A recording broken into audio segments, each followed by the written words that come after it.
ஹல்லேலூயா. Good morning. மற்றொரு மகிழ்ச்சியான காலை வேளையை ஆண்டவர் நமக்கு அருளியிருக்கின்றார். எழுந்துட்டீங்களா? தேவனுடைய வார்த்தைகளை கேட்க ஆயத்தமா இருக்கீங்களா? ஒருவேளை நீங்கள் வேறு தேசங்களிலிருந்து வெவ்வேறு நேரங்களில் இதை கேட்டுக்கிட்டு இருந்தீங்கன்னா, தேவனுடைய வார்த்தையை கேட்பதற்கு கூடி வாருங்கள். நாம் எல்லோருமாய் சேர்ந்து அவருடைய வார்த்தைகளை தியானிக்கலாம். ஜெபத்தோடு கூட. பரிசுத்தமும் அன்பும் உள்ள பிதாவே, நாட்கள் பொல்லாதவைகளாயிருப்பதால் நேரத்தை பிரயோஜனப்படுத்திக் கொள்வதற்கு, அஞ்ஞானிகளைப் போலல்லாமல் ஞானிகளைப் போல நடந்து கொள்வதற்கு, தேவனோடு கூட நாளை ஆரம்பித்து இந்த நாள் முழுவதும் எங்களுடைய எல்லாவற்றிலும் தேவனோட கூட நடக்கிற பாக்கியத்தை பெற்று இகத்திலும் பரத்திலும் கூட ஆசீர்வதிக்கப்படுகிற வாழ்க்கை வாழ எங்களை ஒவ்வொருவருக்கும் சகாயம் அருள வேண்டும் என்று கிறிஸ்துவின் நாமத்தில் வேண்டிக் கொள்கிறோம் பிதாவே. ஆமென். எப்படி இருக்கீங்க? சந்தோஷமா இருக்கீங்களா? நல்லா தூங்குனீங்களா? தூங்கி எழுந்துட்டீங்களா? இல்லை இன்னும் படுக்கையில் தான் இருக்கீங்களா? அல்லது வேலைகளை ஆரம்பிச்சிட்டீங்களா? என்ன வேலைகள் இருந்தாலும் இயேசுவின் பாதத்தின் அருகே நேரத்தை செலவழிப்பது மிக மிக முக்கியம். அவருடைய பாதப்படியிலே நாம் பெற்றுக்கொள்கிற ஆசீர்வாதம் என்பது நாம் கடினமாய் உழைத்து சம்பாதிக்கிறவைகளை காட்டிலும் அநேக மடங்கு அதிகமாயிருக்கும். மனிதர்கள் என்று எதற்கோ பிரயாசப்பட்டுக் கொண்டிருக்கிறார்கள். பெயர் சம்பாதிக்க வேண்டும் என்று, பணம் சம்பாதிக்க வேண்டும் என்று, ஆஸ்தியை சேர்த்துக் கொள்ள வேண்டும் என்று, அதிகாரங்களை சேர்த்துக் கொள்ள வேண்டும் என்று, வீடு கட்டிக்கொள்ள வேண்டும், இன்னொரு வீட்டை கட்டிக்கொள்ள வேண்டும், வீடு மீது வீடு கட்டிக்கொள்ள என்ற இந்த ஆசைகள் நமக்கு எப்பவுமே இருக்கும். எவ்வளவு இருந்தாலும் இன்னும் வேணும் வேணுங்கிற ஆசை மனிதனுக்குள் எப்போதும் இருந்து கொண்டேதான் இருக்கும். அப்போ எத்தனை பேர் தேவன் அருளுகிற அதீதமான ஆசீர்வாதங்களுக்காக நாம் கேட்கிறோம், பெற்றுக்கொண்டிருக்கிறோம்? கேளுங்கள் உங்களுக்கு தரப்படும் என்று இந்த உலக பிரகாரமான காரியங்களை நாம் தேடிக்கொண்டிருக்கிறோமே தவிர, தேவன் அருளுகிற மேன்மையான காரியங்கள் இருக்குங்க நம்முடைய வாழ்க்கையில். அது தேவையானது. ஏசாயாவின் புத்தகம் 33வது அதிகாரம் 6வது வசனத்தை பார்க்கும்போது அங்கே ஒரு அற்புதமான வாக்குத்தத்தம் உண்டு. அதை நீங்கள் இந்த நாளிலே சுதந்திரித்துக் கொள்ள வேண்டும். இது அநேக வருடங்களுக்கு முன்பு, மேபி ஒரு 49-50 இயர்ஸுக்கு முன்பு தேவன் எனக்கு அருளின வாக்குத்தத்தம். நான் புதிதாக ரட்சிக்கப்பட்ட அந்த ஆரம்ப நாட்களிலே சில பலவீனங்கள் எனக்குள்ளே இருந்தன. ஒரு 20 வயது வாலிபனாக அப்படிப்பட்ட சமயத்தில் ஆண்டவரிடத்திலே நான் ஒரு நாள் அதிகாலையிலேயே எழுந்து உபவாசம் இருந்தேன். அதாவது முந்தின நாள் உபவாசம் இருந்தேன், ராத்திரி உபவாசம் இருந்தேன். மறுபடியும் அதிகாலையிலேயே எழுந்து நான் இருந்த அந்த சர்ச் கேம்பஸ்ல தனிமையாக சத்தமிட்டு ஜெபித்து, ஆண்டவரே என்னை பலப்படுத்துங்க, என்னை ஸ்திரப்படுத்துங்க, பக்தியில் இடறி விடாதபடிக்கு உதவி செய்யுங்க, வாலிபத்தின் இச்சைகளுக்குள் நான் விழுந்து போகாதபடிக்கு எனக்கு உதவுங்க என்று கண்ணீரோடு கூட நான் ஜெபித்துக் கொண்டிருந்த போது எனக்கு ஒரு சத்தம் கேட்டது. Read Isaiah 33 verse 6. இன்னும் இருட்டாதான் இருந்தது. அதிகாலை நேரம், அது 4 அல்லது 4:30 இருக்கும்னு நினைக்கிறேன். அங்க பைபிள் திறந்தா ஒண்ணுமே தெரியாது. பக்கத்திலே பைபிள் இருந்தது, ஜெபிச்சுக்கிட்டு தான் இருந்தேன். ஆனா ஒரு கம்பீரமான சத்தம், சாதாரணமா ஏதோ திடீர்னு இல்ல, Read Isaiah 33:6. உடனே ஓடி ரூமுக்கு போய், பக்கத்தில் இருந்த ரூமுக்குள்ள ஓடி போய் லைட்டை போட்டு பைபிளை திறந்து பார்த்தேன். அந்த நாட்கள் இங்கிலீஷ் பைபிள் தான் நான் வாசிப்பேன். ஸோ அந்த வசனத்தை என்னுடைய பைபிள்ல அன்னைக்கு வாசிச்சேன். இப்ப தமிழ்ல வாசிக்கிறேன், நல்லா கவனிங்க. பூரண ரட்சிப்பும் ஞானமும் அறிவும் உன் காலங்களுடைய உறுதியாயிருக்கும். உன்னுடைய காலங்களிலே இவைகள் எல்லாம் உறுதியாயிருக்கும். உனக்கு அருளப்பட்டிருக்கிறவைகள் உறுதியாக இருக்கும். நீ இந்த சமயத்திலே அனுபவிக்கிறவைகள், ஆனந்தப்படுகிறவைகள், உன்னிடம் இருப்பவைகள், பெற்றுக்கொண்டவைகள் உறுதியாய் நிலைத்திருக்கும்.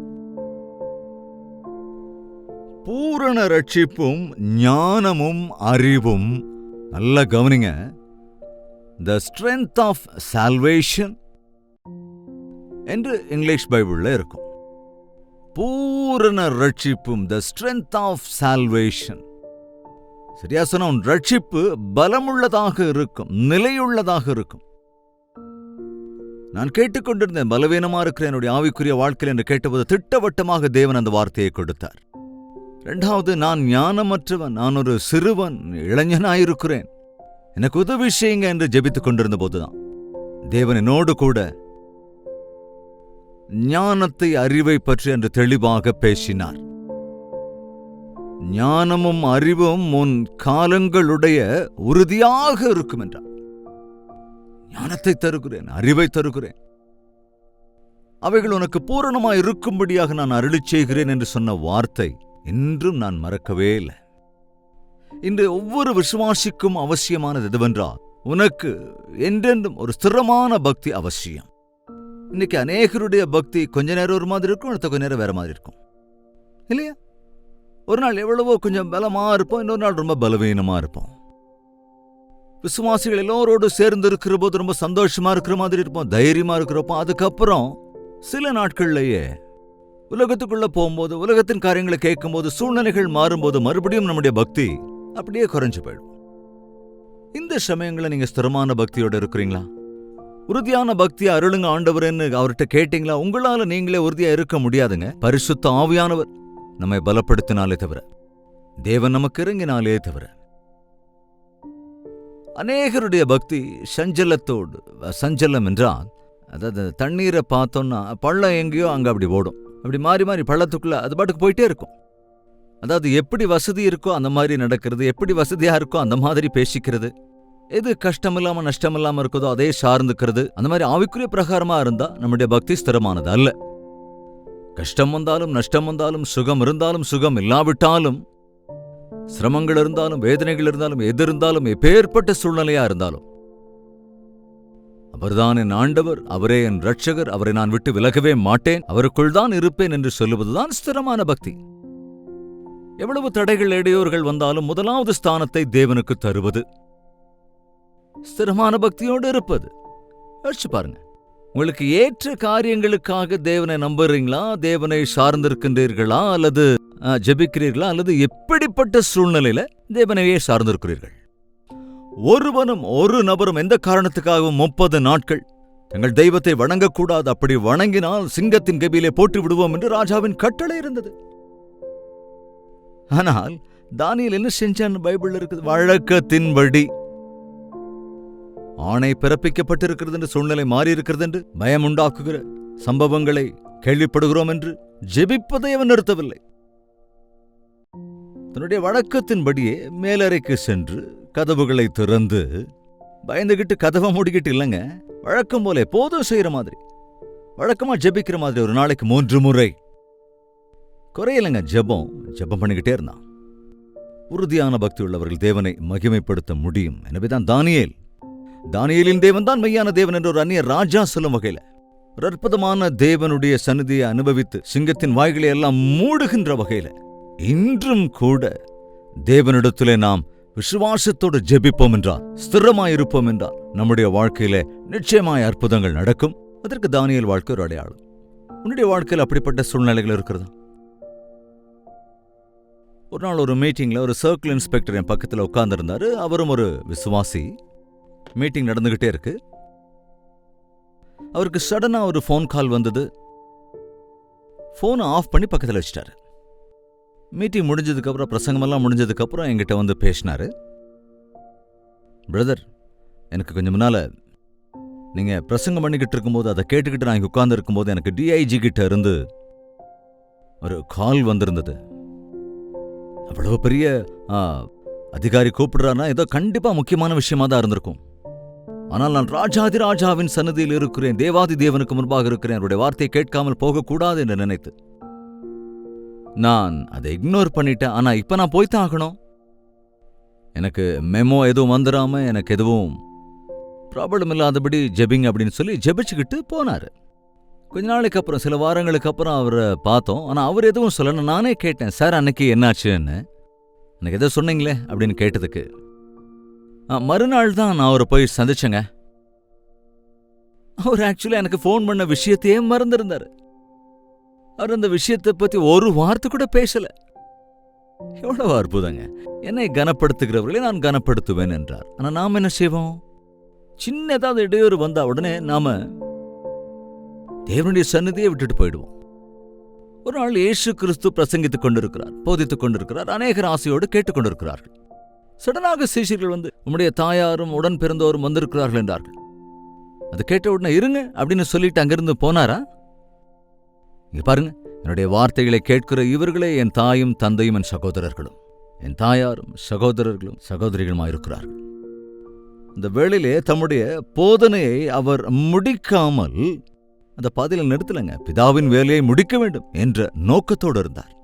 ஸ்திரமான பக்தி இருக்கிறதா, உறுதியான ஜெப வாழ்க்கை இருக்கிறதா, உறுதியான விசுவாசம் நமக்குள் இருக்கிறதா என்பதை அனுதினமும் பரீட்சித்துக் கொள்ள வேண்டும். இரண்டாவது, ரட்சிப்பையும் கவனிங்க. ரட்சிப்பு இருக்கிறது நமக்கு, ஆனால் அந்த ரட்சிப்பு பூரணமா இருக்கா? நம்முடைய ரட்சிப்பு சோதனைகளில் நிலை நிற்கக்கூடியதாக இருக்கிறதா? யோபு சொல்லுகிறான், அவர் என்னை பரிசோதித்தார், பொன்னை புடமிடுவது போல என்னை பரிசோதித்து பார்த்தார். அந்த சோதனையில் நிலை நின்றேன், புது பொன்னை போல வெளியே வந்தேன். நம்முடைய ரட்சிப்பு என்பது நமக்கு எல்லாமே சரியாக இருக்கும்போது, சோதனை இல்லாத போது அல்ல. நிந்தைகளை எதிர்கொள்ளும் போது, அவமானங்களை எதிர்கொள்ளும் போது, பிரச்சனைகளை எதிர்கொள்கிற போது, தேவன் நிமித்தமாக சிலவற்றை இழந்து போகிற சூழல் வந்தாலும் கூட நீ கிறிஸ்தவன் என்று தைரியமாய் சொல்ல முடிந்தால், நீ விசுவாசத்தில் நிலை நிற்கிறாய் என்றால் உன்னுடைய ரட்சிப்பு பூரணமானது. ஆண்டவர் சொல்லுகிறார், ரட்சிப்பின் பலனை தருகிறேன், அந்த உறுதியை தருகிறேன். அதைத் தொடர்ந்து உன் காலங்களில ஞானத்தையும் அறிவையும். எப்படி? ஞானத்தையும் அறிவையும். ஞானமும் அறிவும் இது ரெண்டும் கோ டுகெதர். என்னங்க ஞானம்?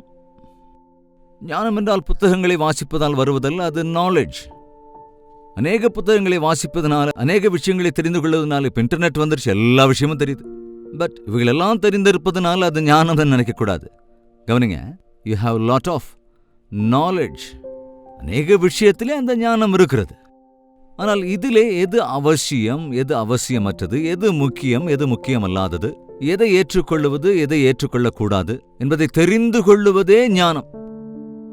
நான் சொல்றது புரியுதா? தேவன் தருகிற ஞானம் மேலிருந்து வருவது, அது பரிசுத்தமுள்ளது, அது உண்மையில் பணிவுள்ளது, இரக்கமுள்ளது, தாழ்வுடையது.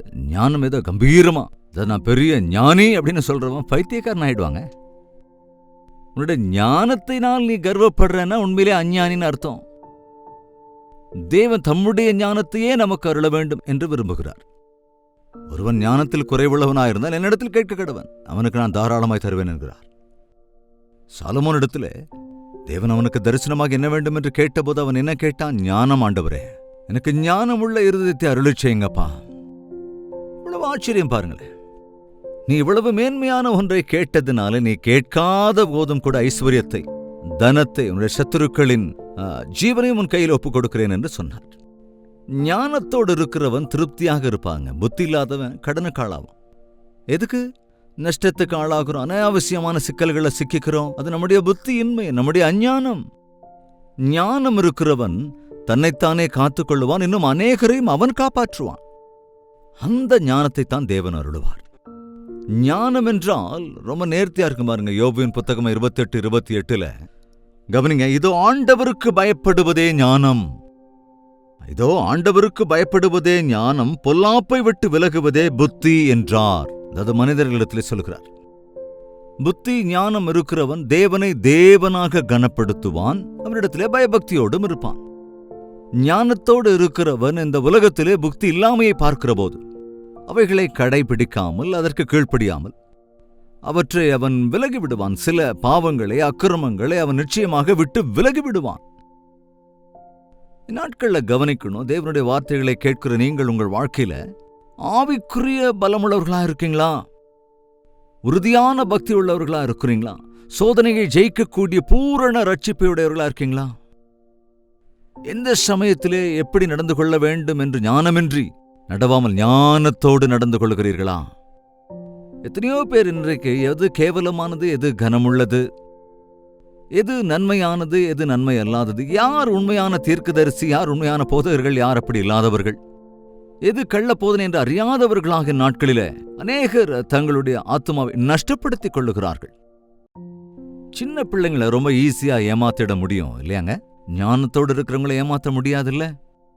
எனவே சிறு பிள்ளைகளைப் போல இருப்பதிலே பிரயோஜனம் இல்லை. ஆவிக்குரிய பிரகாரமாய் நாம் வளருகிற போது தேவ ஞானத்தோடே கூட இருப்போம் என்பதனால எல்லா சோதனைகளையும் எதிர்கொள்ள முடியும். எல்லா விஷயத்திலும் ஒரு பகுத்தறிவு ஞானத்தை பெற்றிருப்போம்.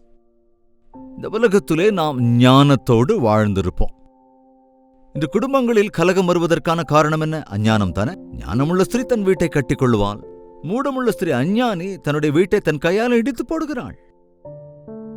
எனவே ஸ்திரீக்கு ஞானம் வேணும் தன் குடும்பத்தை கட்டுவதற்கு. அதே போல தேவனுடைய வார்த்தை சொல்கிறது, உன்னுடைய மனைவி பலவீன பாண்டம் என்பதை நீ உணர்ந்து ஞானத்தோடு கூட குடும்பம் நடத்து. மனைவியோடு கணவன் எப்படி நடந்து கொள்ள வேண்டும்? ஞானத்தோடு கூட நடந்து கொள்ள வேண்டும். அதேபோல பிள்ளைகள் விஷயத்திலும் ஞானமுள்ள பிள்ளைதான் தந்தையை சந்தோஷப்படுத்துவான். நாம் ஞானமுள்ளவர்களாக இருந்தால் குடும்பங்கள் கட்டப்படும். ஆவிக்குரிய பிரகாரமாய் வளருவோம். தேவனுடைய நாமத்தை கனப்படுத்துவோம். கவனிங்க, பூரண ரட்சிப்பும் ஞானமும் அறிவும் உன் கால்களுடைய உறுதியாயிருக்கும். கர்த்தருக்கு பயப்படுதலே அதன் பொக்கிஷம். இப்போ ஞானம் அறிவு மட்டும் போதுமா? பணம் இருக்கணும் இல்லையா அப்படின்னு சிலர் கேட்குறீங்க. கர்த்தரே அவர்களுக்கு பொக்கிஷம். இப்படிப்பட்ட சூழ்நிலையை, இப்படிப்பட்ட ஆவிக்குரிய நம்பிக்கையை நாம் பெற்றிருக்கிற போது நம்மை ஐஸ்வர்யவான்களாக, அதாவது பூலோக சம்பந்தப்பட்ட காரியங்கள் மாத்திரமல்ல, எந்த காரியத்திலும் குறைவற்றவர்களாக ஆண்டவர் நம்மை ஆசீர்வதிப்பார். அவரே நம்முடைய ஐஸ்வர்ய பொக்கிஷமாய் நமக்கு ஏகோவா ஈரேவாக இருந்து நம்மை அபிவிருத்திப்படுத்துவார். ஜெபிக்கலாம். பரிசுத்தமும் அன்பும் நிறைந்த பிதாவே, இந்த காலை வேளையில் உம்முடைய வார்த்தைகளை ஆண்டவரை தியானிக்கையில் எங்கள் வாழ்க்கையில் எதையோ கேட்கிறோம். ஆனால் ரட்சிப்பின் அவசியத்தை நாங்கள் கேட்டு எங்கள் சஞ்சலங்களிலிருந்து விடுவிக்கப்பட வேண்டும் என்பது, எங்களுக்கு அருளப்பட்டவைகள் எங்கள் நாட்களில் உறுதியாய் இருக்க வேண்டும் என்பதை நாங்கள் நினைவுகூர்ந்து ஜெபிக்கிறதற்கு சகாயமருள வேண்டும் என்று, அறிவோடும் ஞானத்தோடும் இருந்து இந்த உலகத்தின் அஞ்ஞானிகளைப் போலல்லாமல், அவர்களைப் போல ஏமாறாமல், நஷ்டத்துக்கு ஆளாகாமல், யாரை விழுங்கலாமோ என்று கர்ஜிக்கிற சிங்கத்தைப் போல சுற்றித் திரிகிற பிசாசானவனுக்கு ஐயா நாங்கள் இணங்கி விடாமல் ஆண்டவருக்குள் உறுதியாயிருந்து பிசாசானவனை எதிர்க்கிறதற்கு முக்குள்ளே சம்பூரணர்களாய் நீரே எங்கள் ஐஸ்வர்யமாய், எங்கள் பலமாய், எங்கள் வழியாய் இருக்கிறீர் உணர்ந்து மீது விசுவாசிக்க எங்கள் ஒவ்வொருவருக்கும் நீர் சகாயமருள வேண்டும் என்று கிறிஸ்துவின் நாமத்தில் வேண்டிக் கொள்கிறோம் பிதாவே. ஆமேன். நம்முடைய கர்த்தராகிய இயேசு கிறிஸ்துவினுடைய கிருபையும் பிதாவாகிய தேவனுடைய அன்பு பரிசுத்தாவின் அந்யோன்ய ஐக்கியமும் சந்தோஷமும் சமாதானமும் அனுதின தியானத்தில் ஒருமனப்பட்டிருக்கிற நம் அனைவரோடும் இன்றும் என்றும் சதா காலங்களிலும் தங்கித் தரித்திருப்பதாக. ஆமேன். தேவனுக்கு ஸ்தோத்திரம். உங்களுக்காக ஜெபிக்க விரும்பினால் 8939801234 என்ற நம்பருக்கு ஒரு டெக்ஸ்ட் அல்லது வாய்ஸ் மெசேஜாக வாட்ஸ்அப்பில் நீங்கள் அனுப்பி வையுங்கள். உங்களுக்காக ஜெபிக்க எப்பொழுதும் ஆயத்தமாயிருக்கிறோம். டாக்டர் ஜெயபால் யூடியூப் சேனலை இன்னும் சப்ஸ்கிரைப் செய்யாமல் இருந்தால் உடனே சப்ஸ்கிரைப் செய்து பிறருக்கும் அறிமுகம் செய்யுங்கள். தேவனுக்கு சித்தமானால் நாளை காலை இதே நேரம் இதே அனுதின தியானத்தில் நாம் மீண்டும் சந்திக்கலாம். அதுவரைக்கும் தேவனுடைய மகா கிருபை உங்களுக்கு துணையாயிருப்பதாக.